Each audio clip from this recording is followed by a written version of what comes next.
ಹೊಸ ಕಾರ್ಮಿಕ ಸಂಹಿತೆ ಜಾರಿ, ಪಿಎಫ್ ಗ್ರ್ಯಾಚ್ಯುಟಿ ಬಗ್ಗೆ ಕೇಂದ್ರ ಸರ್ಕಾರದಿಂದಲೇ ಹೊರಬಿತ್ತು ಮಹತ್ವದ ಮಾಹಿತಿ. ನಮಸ್ಕಾರ ಸ್ನೇಹಿತರು, ಉಪಯುಕ್ತ ಮಾಹಿತಿ ಚಾನಲ್ಗೆ ಸ್ವಾಗತ.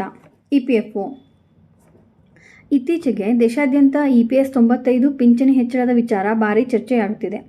ಏತನ್ಮಧ್ಯೆ ಹೊಸ ಕಾರ್ಮಿಕ ಸಂಹಿತೆ ಜಾರಿಯಿಂದ ನೌಕರರು ತಮ್ಮ ಭವಿಷ್ಯ ನಿಧಿಯ ಪ್ರಯೋಜನಗಳನ್ನು ಕಳೆದುಕೊಳ್ಳುವಂತೆಯೇ ಎಂದು ಚಿಂತಿತರಾಗಿದ್ದಾರೆ. ಈ ಊಹಾಪೋಹಗಳಿಗೆ ಕೇಂದ್ರ ಸರ್ಕಾರದಿಂದಲೇ ಮಹತ್ವದ ಮಾಹಿತಿ ಹೊರಬಿದ್ದಿದ್ದು, ಹೊಸ ಕಾರ್ಮಿಕ ಸಂಹಿತೆ ಜಾರಿಯಾದ ಬಳಿಕವೂ ನೌಕರರ ಭವಿಷ್ಯ ನಿಧಿ ಸಂಸ್ಥೆಯ ಅಸ್ತಿತ್ವದಲ್ಲಿರುವ ವ್ಯವಸ್ಥೆಯಲ್ಲಿ ಯಾವುದೇ ಪ್ರಮುಖ ಬದಲಾವಣೆಗಳಾಗುವುದಿಲ್ಲ ಎಂದು ಸ್ಪಷ್ಟಪಡಿಸಿದೆ. ಇದರ ಜೊತೆಗೆ ಗ್ರ್ಯಾಚ್ಯುಟಿ ನಿಯಮದ ಬಗ್ಗೆಯೂ ಮಹತ್ವದ ಮಾಹಿತಿಯನ್ನು ತಿಳಿಸಿದೆ. ವಾಸ್ತವವಾಗಿ ದೇಶದ ಹಳೆಯ ಮತ್ತು ಸಂಕೀರ್ಣ ಕಾರ್ಮಿಕ ಕಾನೂನುಗಳನ್ನು ಸರಳೀಕರಿಸುವ ಉದ್ದೇಶದಿಂದ ಕೇಂದ್ರ ಸರ್ಕಾರ 4 ಹೊಸ ಕಾರ್ಮಿಕ ಸಂಹಿತೆಗಳನ್ನು ರೂಪಿಸಿದೆ. ಇವುಗಳಲ್ಲಿ ವೇತ ಸಂಹಿತೆ 2019, ಕೈಗಾರಿಕಾ ಸಂಬಂಧ ಸಂಹಿತೆ 2020, ಔದ್ಯೋಗಿಕ ಸುರಕ್ಷತಾ ಸಂಹಿತೆ 2020 ಮತ್ತು ಸಾಮಾಜಿಕ ಭದ್ರತಾ ಸಂಹಿತೆ 2020 ಸೇರಿವೆ.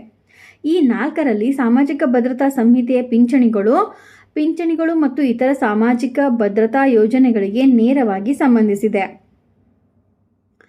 ಈ ಹಿನ್ನೆಲೆಯಲ್ಲಿ ಹೊಸ ಕಾರ್ಮಿಕ ಸಂಹಿತೆಯಿಂದ EPFO ಬಗೆಗಿನ ಆತಂಕದ ಬಗ್ಗೆ ಕೇಳಲಾದ ಪ್ರಶ್ನೆಯೊಂದಕ್ಕೆ ರಾಜ್ಯಸಭೆಯಲ್ಲಿ ಲಿಖಿತ ಉತ್ತರ ನೀಡಿದ ಕಾರ್ಮಿಕ ಮತ್ತು ಉದ್ಯೋಗ ಖಾತೆಯ ರಾಜ್ಯ ಸಚಿವೆ ಶೋಭಾ ಕರಂದ್ಲಾಜೆ, ಅಸ್ತಿತ್ವದಲ್ಲಿರುವ EPFO ನಿಯಮಗಳಲ್ಲಿ ಯಾವುದೇ ಪ್ರಮುಖ ಬದಲಾವಣೆಗಳನ್ನು ಮಾಡುವ ಯೋಜನೆ ಪ್ರಸ್ತುತ ಸರ್ಕಾರದ ಮುಂದಿಲ್ಲ ಎಂದಿದ್ದಾರೆ.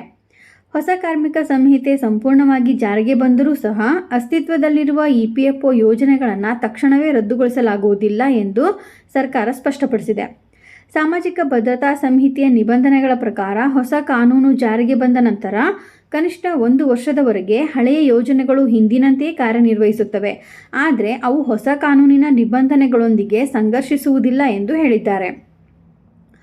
ಹೊಸ ಕಾರ್ಮಿಕ ಸಂಹಿತೆಯ ಪ್ರಮುಖ ಉದ್ದೇಶವೆಂದರೆ ಸಾಮಾಜಿಕ ಭದ್ರತಾ ವ್ಯಾಪ್ತಿಯನ್ನು ವಿಸ್ತರಿಸುವುದಾಗಿದೆ. ಇಲ್ಲಿಯವರೆಗೆ EPFO ಪಿಂಚಣಿಗಳು ಮತ್ತು ವಿಮೆಯಂತಹ ಪ್ರಯೋಜನಗಳು ಪ್ರಾಥಮಿಕವಾಗಿ ಸಂಘಟಿತ ವಲಯದ ಉದ್ಯೋಗಿಗಳಿಗೆ ಸೀಮಿತವಾಗಿದ್ದವು. ಆದರೆ ಹೊಸ ನಿಯಮಗಳು ಈ ವ್ಯಾಪ್ತಿಯನ್ನು ಗೀಗ ಕೆಲಸಗಾರರು ಮತ್ತು ಪ್ಲಾಟ್ಫಾರ್ಮ್ ಕೆಲಸಗಾರರಾಗಿ ವಿಸ್ತರಿಸುತ್ತವೆ.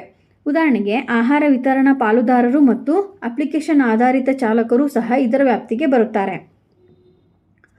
ಹೊಸ ಕಾರ್ಮಿಕ ಸಂಹಿತೆಯಲ್ಲಿ ಹೆಚ್ಚುವರಿಯಾಗಿ ಸ್ಥಿರಾವಧಿಯ ಉದ್ಯೋಗಿಗಳಿಗೆ ಗ್ರ್ಯಾಚ್ಯುಟಿ ನಿಯಮಗಳಲ್ಲಿ ಬದಲಾವಣೆಗಳನ್ನು ಪ್ರಸ್ತಾಪಿಸಲಾಗಿದೆ.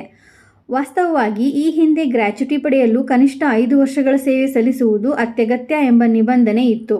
ಹೊಸ ನಿಬಂಧನೆಗಳ ಅಡಿಯಲ್ಲಿ ನೌಕರರು ಕೇವಲ 1 ವರ್ಷ ಸೇವೆ ಪೂರ್ಣಗೊಳಿಸಿದ್ದರೂ ಗ್ರ್ಯಾಚ್ಯುಟಿ ಪಡೆಯಲು ಅರ್ಹರಾಗಬಹುದು ಎನ್ನಲಾಗಿದೆ. ಇದೇ ರೀತಿ ಮಾಹಿತಿಗಾಗಿ ನಮ್ಮ ಚಾನಲನ್ನು ಸಬ್ಸ್ಕ್ರೈಬ್ ಆಗಿ ಮತ್ತು ಶೇರ್ ಮಾಡಿ. ಧನ್ಯವಾದಗಳು.